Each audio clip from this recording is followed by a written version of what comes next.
Greetings, Elder Blacklight. Let us not forget that just like the enemy, and I hope you know who I'm talking about when I say the enemy,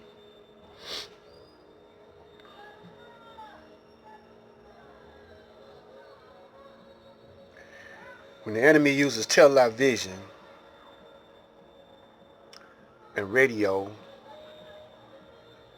and other publications like newspapers and magazines, the conditions of people's mind into accepting the technology that is perpetrated by AKA Satan, AKA the devil, AKA the Caucasians. And for you sympathetic Negroes, if you don't know that they're the enemy not by now,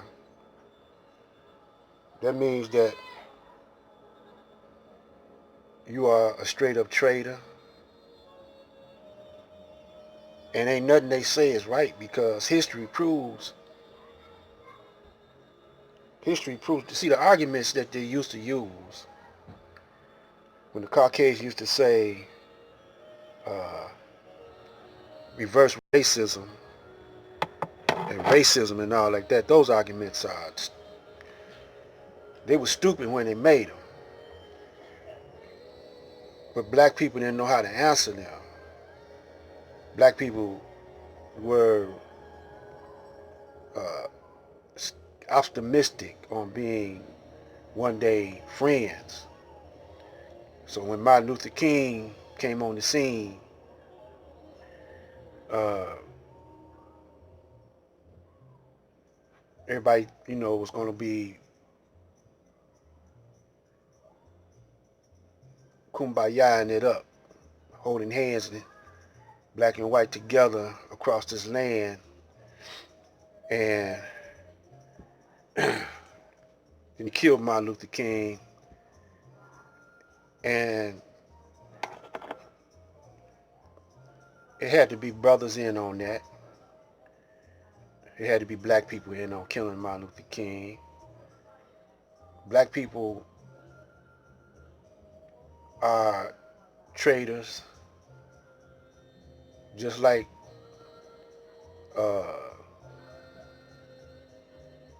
Judas was a traitor, and he was a disciple of Jesus.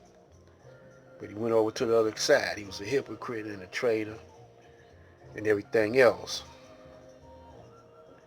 So, last video I was making, I'm giving you my life mission, and I was giving you uh, a resume of my experience, a brief resume, because I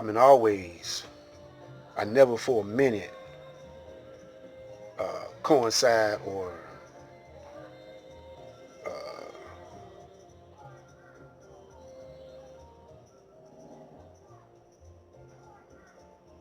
befriend the Caucasian.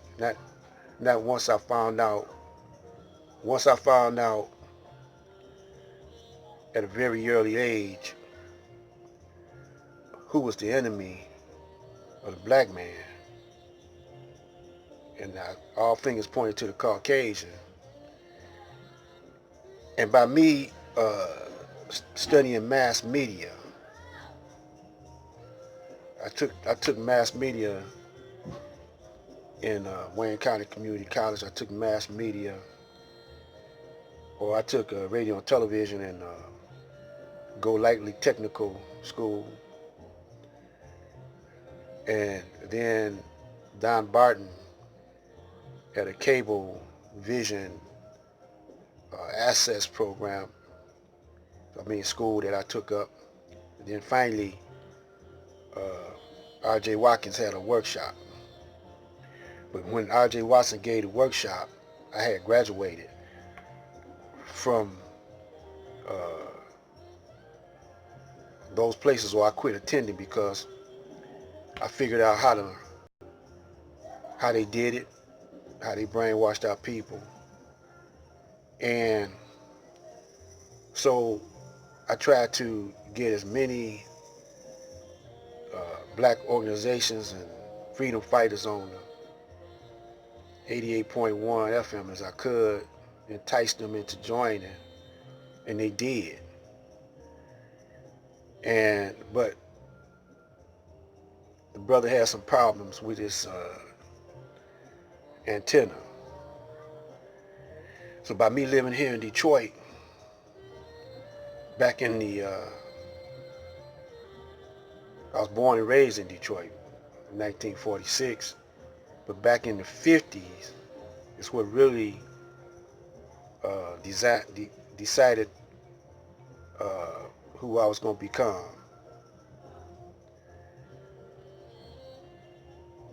So we continuing on.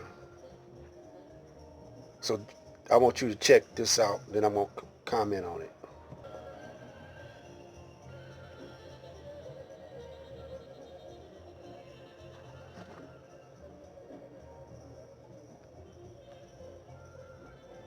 By the time all the fires were out and the looting was over, 43 people were dead. It was a shock to the American body politic, not to mention to the Detroiters who lived through the violence. The sound of rumbling tanks on concrete is scary and frightening. I had seen pits in Vietnam, so I knew what tanks could do. The smoke was still in the air, and it would burn your eyes. I mean, it was frightening.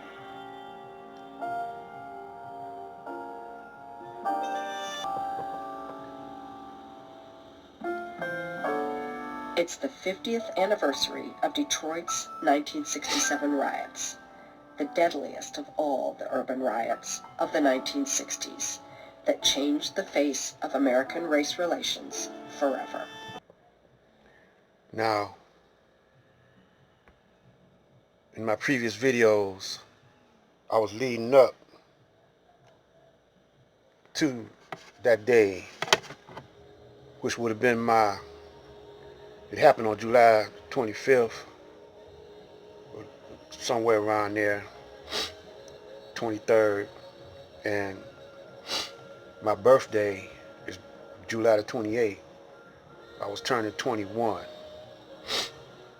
And the guy said it was frightening.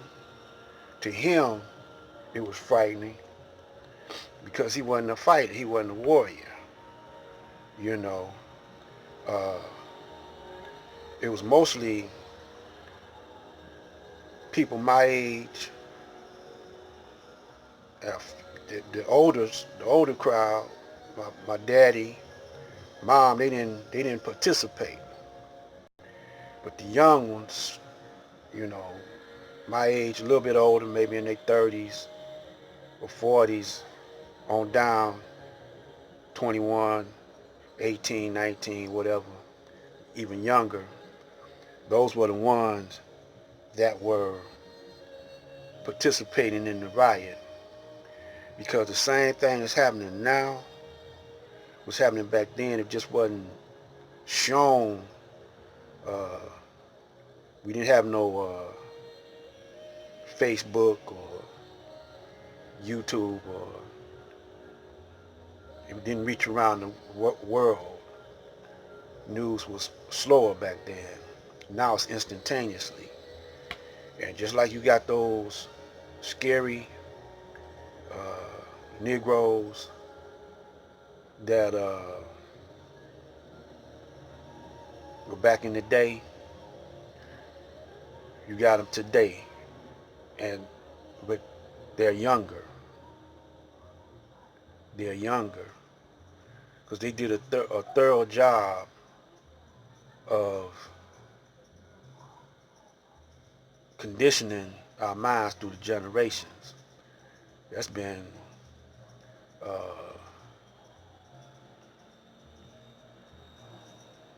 about 50 some years ago. or more. But what happened out of that was that a black mayor they thought was going to be an Uncle Tom turned out to be a black man, was Mayor Coleman Young. And then you should see what good resulted from those riots. Also, we were shooting